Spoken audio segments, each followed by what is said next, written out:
I want to take you down an unbelievable road here for a few minutes. I don't know if you have seen the reports now, but the CBC is combing through the illegally hacked database of Give, Send, Go donors. Okay, that's bad enough. But you need to understand the CBC is not like ABC. That's the Canadian broadcasting company, and it is funded by the state. This is a state. This is like the BBC. It's all funded by the state, so they do the state's bidding. So now you have the CBC and journalists going through an illegally hacked database of donors that gave to the truckers up in Canada and emailing them, calling them, and asking them to explain themselves. And we should point out, the media keeps trying to justify this by using the term leaked. Like this was leaked data as if like it's a whistleblower came out from inside the company. It was hacked and stolen. Yeah. Remember, they wouldn't report on Hunter Biden's laptop because it might not be his, and they weren't sure it wasn't stolen. Well, we now know it wasn't stolen. And it was his. And they wouldn't touch that because we don't handle things. We don't do things that we don't know if it's been illegally obtained. Well, you know this has. So now they are going through the $2 million of donations, and they're calling all of these donors. Why did you do it? Do you regret it? I'm happy to say the donors are not afraid of the CBC, and they're not afraid. The amazing thing is the donors that they have been calling have been saying, yep, I did it and I'd do it again. Why are you calling me? How did you get my information? Their financial information is all known by the government because of the emergency orders. These guys also, by the way, because of the Emergency Act that Trudeau imposed, they're comparing the blockades to terrorism. Really? They say it's an emergency because the blockades by both persons and motor vehicles is occurring at various locations throughout Canada and continuing to threaten and oppose measures to remove the blockades. They say that they have the potential for violence. There is no violence. Somebody did ram a car into a bunch of people in a truck. That was an Antifa person. It wasn't the truckers. It was aimed to stop the truckers. An Antifa person. Have you even heard that? So they have to remove the continuing threats. Okay. They say the blockades have the potential for violence for the purpose of achieving a political or ideological objective within Canada. Now, what does that make them? If you are using tactics that are dangerous and you're trying to achieve a political goal, why, that's terrorism. And if you gave to Give, Send, Go, well, why, you were funding a terrorist. Do you see how slippery this slope is? Now, the CBC is doxing. Twitter has come out and said, this is important information to have. I mean, we have to have it. Did anybody dox Antifa? Do you remember anyone calling Black Lives Matter people? Do you remember any stories? Because the New York Times has a story today about how they were meeting in closed-door meetings in hotel rooms, planning all of this. These are the people that were really planning it. Do you remember hearing any of that except on this show or a conservative program that talked about who the real leaders were? What happens to the money? Where is it actually going? Why is it Black Lives or BLM Inc.? Who's incorporated this? We told you all that. They didn't find any any reason to, because as they were burning cities to the ground, they said that wasn't violence. But sitting in your truck is violence. So Twitter is involved. The mainstream media is involved. And, of course, we have YouTube. Let me play something, an interview that just happened. I think it was on Tide TV. It's a German program. Here is the president of YouTube talking about freedom of speech. Listen. Cut 9. Well, first of all, I'll say that for, we work around the globe, and you're right, certainly there are many different laws in many different jurisdictions, and we enforce the laws of the various jurisdictions around speech or what's considered safe or not safe.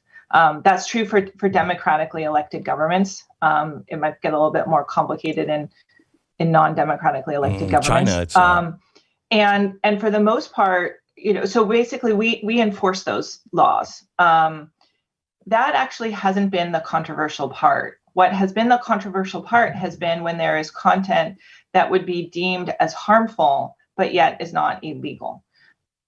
So an example of that, for example, would be COVID. I'm not aware of there being laws by governments saying around COVID in terms of not being able to debate the efficacy of masks or where the virus came from or the right treatment or proposal, but yet there was a lot of pressure and concern about us distributing misinformation that went against what was considered the standard and accepted medical knowledge. And so this category of harmful but not but legal has been, I think, where most of the discussion has been. Okay, so what do we do about that? Here's the next cut. 10. We're not generating revenue for them, then that's a problem for our creators. They create beautiful and incredible content, and we share the majority of revenue with them. So so basically that's so I think governments can always, our recommendation, if governments want to have more control over online speech, is to pass laws to have that be very cleanly and clearly defined such that we can implement it. Okay, good. That's enough. So what is she saying there? She was mentioning advertisers, because she said advertisers start to pressure us and then we have to pull some speech down. So pressure from advertisers. Okay, so they put some speech down. But it would be so much easier if the government would just pass laws about speech, what is okay and what isn't. They're begging to do what they do in China. It's very easy in China. Takes all the worry out of YouTube. They can just sit there and make money. They don't have to worry about, geez, are we going to get backlash on this? We're going to be pulled into a hearing. They want the regulation on speech. Now that sounds absolutely crazy, doesn't it? Sounds crazy. It would be like if a world leader liked dictatorships. That's crazy, right? Here's Justin Trudeau on dictatorships, especially China. Listen. Even with Sun TV watching for any slip, he was asked which country he most admired and referred to China. There's a level of admiration I actually have for China,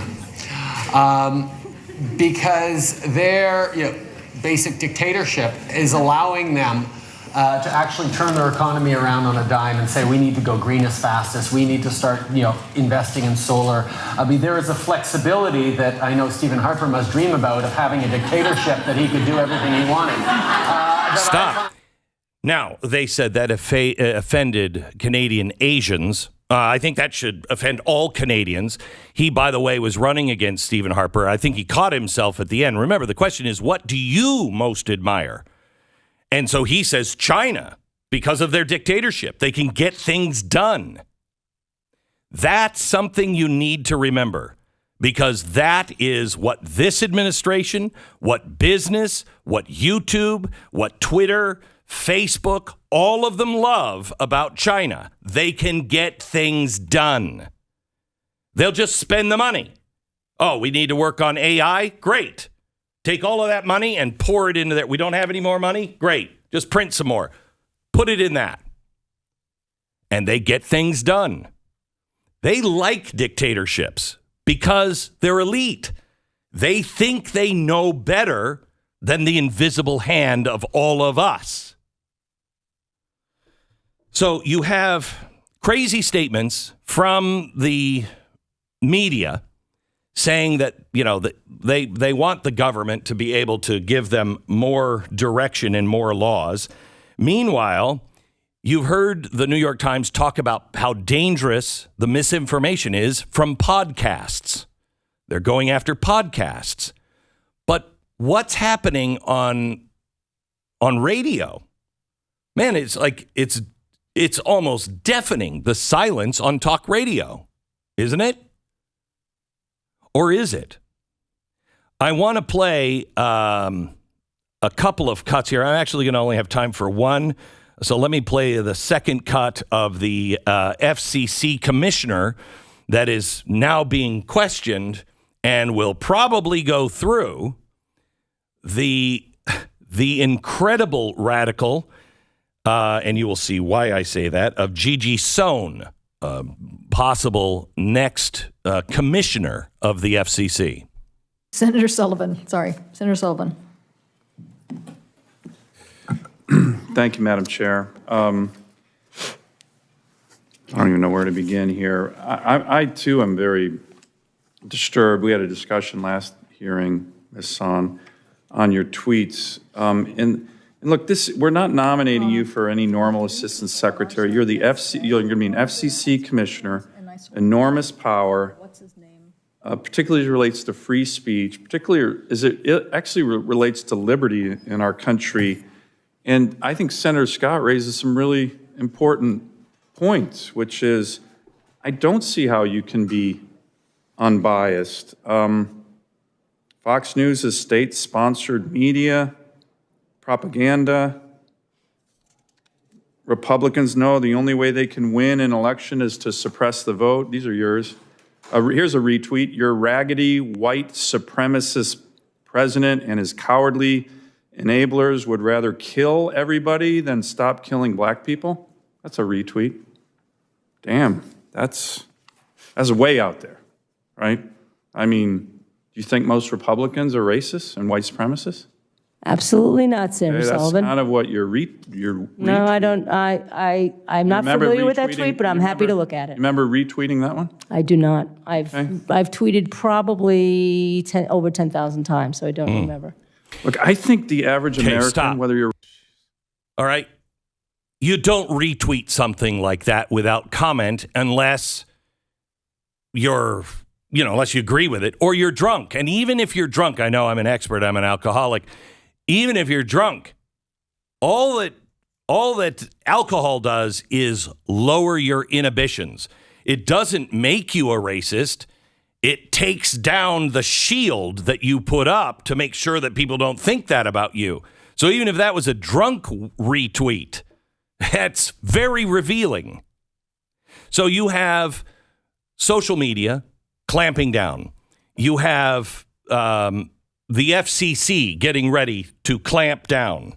You have the Department of Homeland Security last week issuing the terrorism threat to the U.S. homeland is based on actors that seek to exacerbate societal friction to sow discord and undermine public trust in government institutions and encourage unrest and could potentially inspire acts of violence. Notice that is exactly what Justin Trudeau says about the truckers, that they could potentially inspire violence. The greatest threat to the nation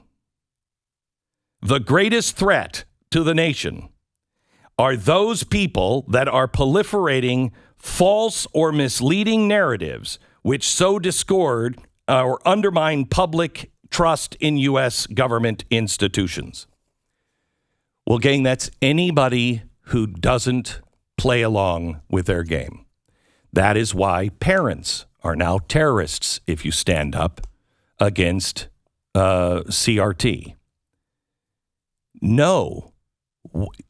Take them at their word. If it's gone from, remember, first is nudge, then shove, then shoot. Well, where is the line? Once you're deemed a terrorist, what can they not do to you?